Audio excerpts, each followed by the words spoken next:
अभी हमने बिहार में जीता है और बंगाल भी जीतेंगे, उसके बाद उत्तर प्रदेश भी जीतेंगे। ममता दीदी को दर्द हो रहा है कि उनका जो वोट बैंक है वो खसक जाएगा। सरकार महोदय, मुझे लगता है आपको ममता बनर्जी ने कुछ दे दिया है कि संघर्षों के साये में इतिहास हमारा पलता है।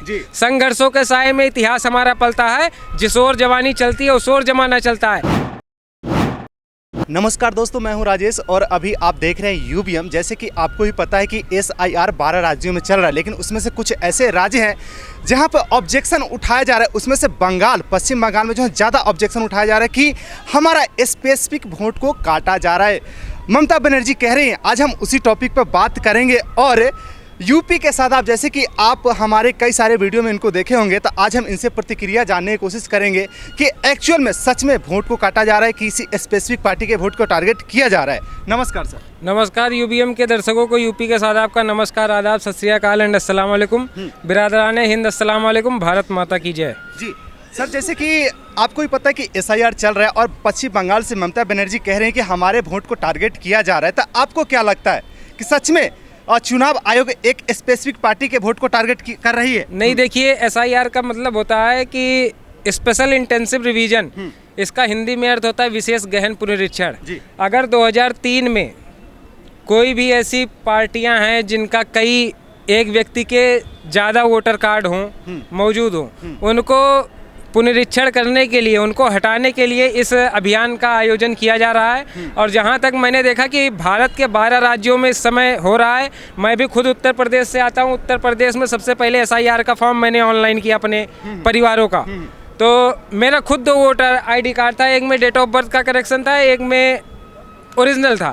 तो मेरा अगर विशेष पुनरीक्षण में हो रहा है कि वोटर ID कार्ड को आधार कार्ड से लिंक कर दिया जाएगा, तो उसके थ्रू क्या होगा कि आप केवल एक जगह का, एक स्टेट के आप वोटर अधिकार रहेंगे। अब मैंने एक देखा, एक हमारा हरियाणा का कोई भाई था, उसका 3 वोटर ID कार्ड थे, एक दिल्ली में था, एक हरियाणा में था, एक बिहार में था, और वो कई जगहों पर वोट डाल रहा था। तो देखिए, सबसे ज़्यादा जो एडिशनल बात है कि दिल्ली में रोहिंग्या, बांग्लादेशी, तमाम ऐसे लोग रह रहे हैं, पश्चिम बंगाल में रह रहे हैं। हमारे उत्तर प्रदेश में हैं, लेकिन बहुत ना के बराबर है। तो जहाँ तक है ये नो डाउट, देखिए पत्रकार महोदय, विशेष पुनरीक्षण अभियान में उन्हीं लोगों को दर्द है जिनका वोट बैंक खिसक जाएगा। और जो अगर भारत का नागरिकता है तो उसको अगर विशेष गहन पुनरीक्षण के अंतर्गत अगर कोई डॉक्यूमेंट है साचे तो आप उपलब्ध करा दीजिए। अच्छा। आप भारत की नागरिकता रहेगी। ठीक है, नो डाउट आप बोल रहे हो, वो बात सारे सही है, लेकिन कहीं ना कहीं टारगेट नहीं किया जा रहा है, जैसे कि मुस्लिम समुदाय को और TMC के वोटर को। नहीं, जैसे कि ममता बनर्जी कह रही हैं। देखिए, ऐसी कोई बात नहीं है पत्रकार महोदय। मुझे लगता है आपको ममता बनर्जी ने कुछ दे दिया है।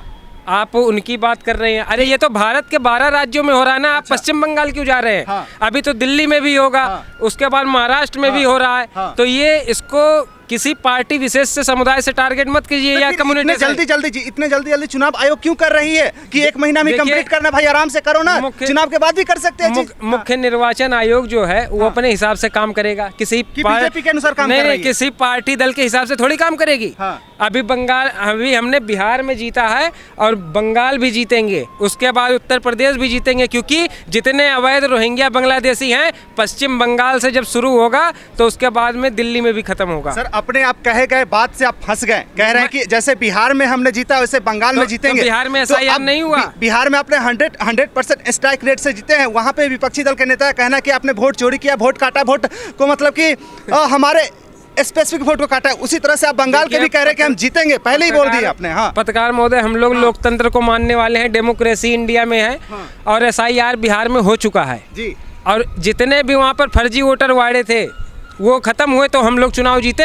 और इसमें अगर पश्चिम बंगाल में अवैध रोहिंग्या बांग्लादेशी भारत में नागरिकता सरल लेकर रह रहे हैं, अगर आपके पास डॉक्यूमेंट नहीं रहेगा तो आपको भारत की नागरिकता देने का अधिकार है। वो सब वोटर कटेंगे।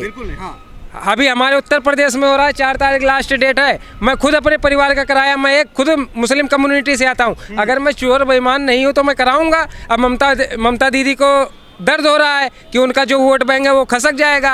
और वो इस बार चुनाव हारने वाली हैं। 100 में 90% तो वो इस बार बंगाल हारी जाएंगी। और मैं आपके चैनल पे एडिशनल बता देता हूँ कि संघर्षों के साये में इतिहास हमारा पलता है। संघर्षों के साये में इतिहास हमारा पलता है। जिस ओर जवानी चलती है उस ओर जमाना चलता है। तो ये चुनाव से इसका कोई लेना देना है। युवा जिस ओर जाएगा उसी ओर परिवर्तन होगा। बहुत अच्छा बात आपने किया कि युवा जिस ओर जाएगा उस ओर ही सब कुछ होती है। बिहार के युवा तो तेजस्वी यादव के साथ था, फिर आप कैसे जीत गए? देखिए हाँ। ऐसा उनके बाप की बपौती थोड़ी है। हाँ। अभी मैंने देखा सऊदीन ओवैसी ने कितने सीट निकाले, 5 सीट निकाले। हाँ। और जन स्वराज का खाता नहीं खुला। तेजस्वी अलग, उनका कोई मैनिफेस्टो ही नहीं था। हम लोग अच्छा। काम के दम पे जीतते हैं। हाँ। काम किया है और काम करके दिखाएंगे। काम किया कि हर जगह चुनाव से पहले पैसे देकर के जीते थे आप नहीं, लोग। चुनाव पैसे कहाँ दिए? 10,000 रुपए जो दिए क्या वो तो दिए? योजना का लाभ है भाई। अब अगर पत्रकार महोदय मैं आपको पैसा दूंगा, कैश दूंगा, वो होती है। अच्छा, मतलब अब हमने चुनाव आचार संहिता से पहले ही हम लोगों ने 10,000 योजना का लाभ दिया, और वो भी किसके थ्रू? महिला सम्मान योजना के अंतर्गत, कि महिलाएं जो बिहार की हैं वो अपना रोजी रोटी, जीवन यापन, अपना परिवार का भरण पोषण कर सके, इस वजह से दिया गया है। ठीक है, आपने इतना कुछ बताया, हम मानते हैं, लेकिन आप बीएलओ पे इतना प्रेशर क्यों बना रहे हैं कि आपको इतना जल्दी ही कंप्लीट करके देना है? आप उसको टाइम दीजिए फिर। देखिए, कर्मचारी अपना अपना काम कर रहे हैं। ग्राम पंचायत अधिकारी, पंचायत चुनाव के तमाम सारे अधिकारी, जरूरी नहीं है कि केवल बीएलओ ही काम कर रहा है। हाँ। लेखपाल भी काम कर रहे हैं, क्षेत्राधिकारी महोदय काम कर रहे हैं, ग्राम पंचायत अधिकारी, सचिव लगे हुए हैं। तो केवल बीएलओ के ऊपर प्रेशराइज नहीं किया जा रहा, उसमें कई ऐसे कर्मचारी गढ़ों को लगाया गया है। पत्रकार महोदय, आपने बात किया बीएलओ की, बीएलओ मर नहीं रहे, वो कहीं ना कहीं उनको कुछ दिक्कत है। क्या दिक्कत है? क्या दिक्कत बताइए। नहीं, दिक्कत ये है कि अगर कोई टॉर्चर कर रहा है, आपको कोई प्रताड़ित कर रहा है, तो आप उसकी सूचना दीजिए। हाँ। पुलिस को कंप्लेन करिए। आपके ऊपर दबाव, आप पत्रकार हैं, मैं आपके ऊपर दबाव बना सकता हूँ? आप तो देश के चौथे लोकतंत्र हैं। हाँ। तो आपके ऊपर मैं, जब पत्रकार महोदय, आपके ऊपर मैं दबाव नहीं बना सकता। सर, आप बोल रहे हैं दबाव हम नहीं बना सकते। इतने सारे आत्महत्या हो रहे, इतने बीएलओ मर रहे, इतने बीमार हो रहे, इतने सुसाइड हो रहे हैं, तो ऐसे इतने ही हो रहे होंगे। जो हो रहा है उसको क्या नाम है, कंप्लेन की जरूरत है, या उनके ऊपर, मेरे ऊपर कोई दबाव क्यों नहीं बनाता? या पत्रकार, आप पत्रकार हैं, आपको ऊपर कोई दबाव नहीं बनाता? क्योंकि हम लोग एक सक्षम है। और अगर कोई भी व्यक्ति, 2-4 बंदे, आपने देखा होगा लॉकडाउन में कितने लोग मर गए, तो क्या सारे कोरोना ही था? अच्छा, कुछ इनलीगल भी था। ठीक है, आप ये बताइए, आप वोट को इधर उधर नहीं कर रहे हैं? नहीं, मैं क्यों करूंगा?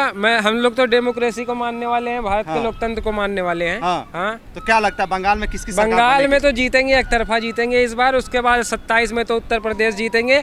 योगी बाबा जी हैट्रिक लगाने वाले हैं। ठीक है, आपने इतना सारा बात किया, तो एक और जो है ना, मेरा क्वेश्चन है, ये पब्लिक का क्वेश्चन है, समझे? जो जैसे कि टीएमसी का एक नेता है जो कि बाबरी मस्जिद की बात कर रहे थे कि हम बंगाल में बाबरी मस्जिद बनाएंगे और 6 तारीख को हम नींव रखेंगे, इस पे क्या कहेंगे आप? देखिए, बाबरी मस्जिद का जहाँ तक बात है, वो सुप्रीम कोर्ट में था, उसका शायद पिटिशनर भी आ गया है। उसके बाबरी मस्जिद की बात है तो 6 दिसंबर को ब्लैक डे मनाया जाता है, क्योंकि उसी दिन शहादत को अंजाम दिया गया था।